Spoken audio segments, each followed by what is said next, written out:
السلام عليكم متتبعين ديالي، كي درتو؟ لاباس عليكم؟ نتمنى تكونوا كاملين على خير وبخير. عواشركم بروكا فيديو جديد ونهار جديد. اليوم ان شاء الله بغيت نشارك معكم مركز ديال العصير ديال الحامض ومركز ديال عصير الليمون. وخليكم معايا، ما تنساوش تدعموني بلايك وتبارطاجيو هذا الفيديو باش مع الاهل والاصدقاء باش الفكره تعم الجميع. وكنشكركم بزاف جميع المتتبعين داخل ارض الوطن وخارج ارض الوطن. وخليكم معايا.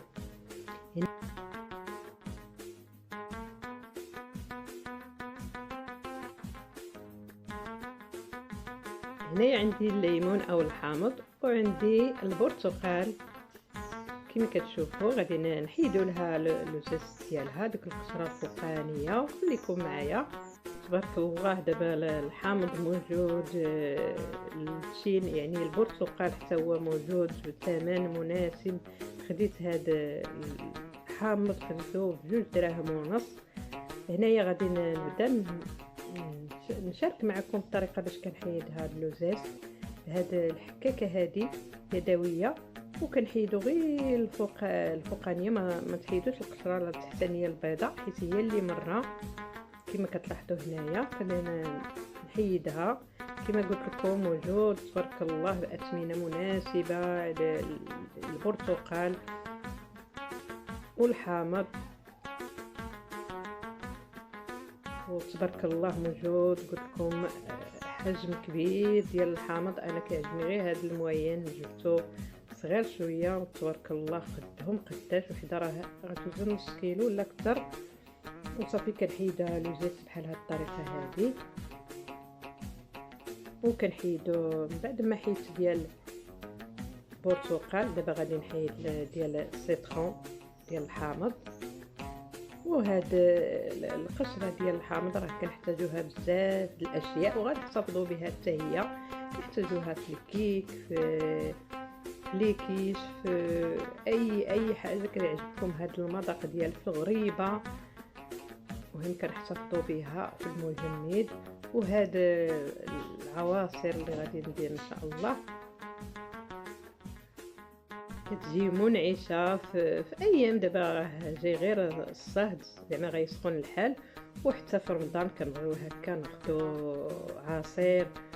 المهم هنايا راني زدت داك لوزاس ديال التين، زدتو فيه وزدتو في الحامض من بعد ما عصرته. وهنايا غادي نزيد سنيده. هاد البرتقال هذا راه حلو، زدتو غير القياس نتوما على حسب القياس اللي بغيتو.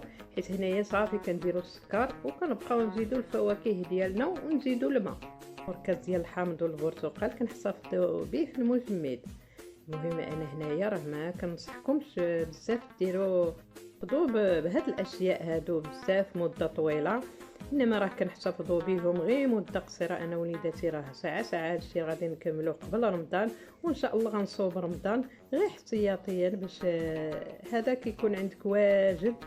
وما تخليوش بزاف بالنسبه للفواكه. هنايا راه كنصفيه. بالنسبه للفواكه راه عندها الوقت القانوني اللي كتبقى في الكونجيراتور. بالنسبه لي انا راه تنشعل الكونجيراتور غير في شهر 3 حتى كيبدا يسخن الحال. ملي كيكون هكا اللي غادي نحط فيها، وكنحاول نكمل داكشي قبل ما يبدا البرد.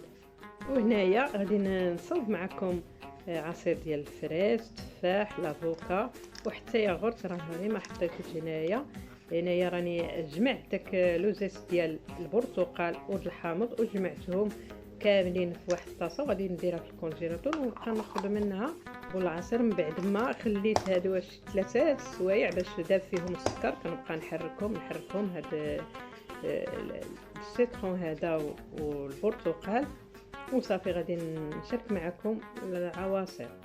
هنايا ياغورت درتو مع الشيم كيجي رائع وكيجي غزال.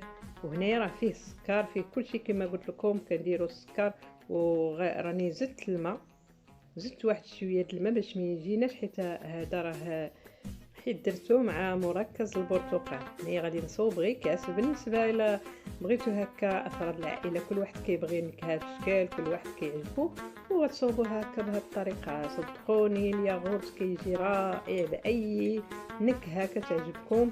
كنديروا بالفاني ولا اي نكهه يعني كتعجبكم. انا درتو بالبيستاش جا رائع مع البرتقال. هنايا راني جبت نص تفاحه ودرت المركز ديال الحامض وغنزيد عليه شويه د الماء وغادي نطحنو حتى هو. غادي ندير فيه كاس ديال العصير اللي كيجي رائع ومنعش هكا حتى الضيوف الغفله. كتحطوا هذا المركز منين هذا كديروا اي فاكهه عجباتكم. غير انا بغيت نشارك معكم هاد العواصر. شوفوا كيجي المنظر ديالهم رائع بالوان مختلفه. هنايا لافوكا اللي قشرتها نص ديال لافوكا صغيره غادي نديرها مع مركز البرتقال وكندير هكا بالمكسور يعني نطحنها هكا وكيجي هاد العصير يا سلام منعش. انتم عارفين دابا يعني راه الصيف جاي ودابا بدا كيسخن الحال وحنا محتاجين وليداتنا حتى هما لهاد العواصر. وهنايا الفريز كان عندي في المجمد اللي درت 2 فريزات تبارك الله. الفريز قداش يعني غادي يجي العصير خاتر. وهنايا كما كتشوفوا هما العواصر ديالنا بعد ما صوبتهم كيجيو منعشين وكيجيو رائعين وكنتمنى يعجبوكم.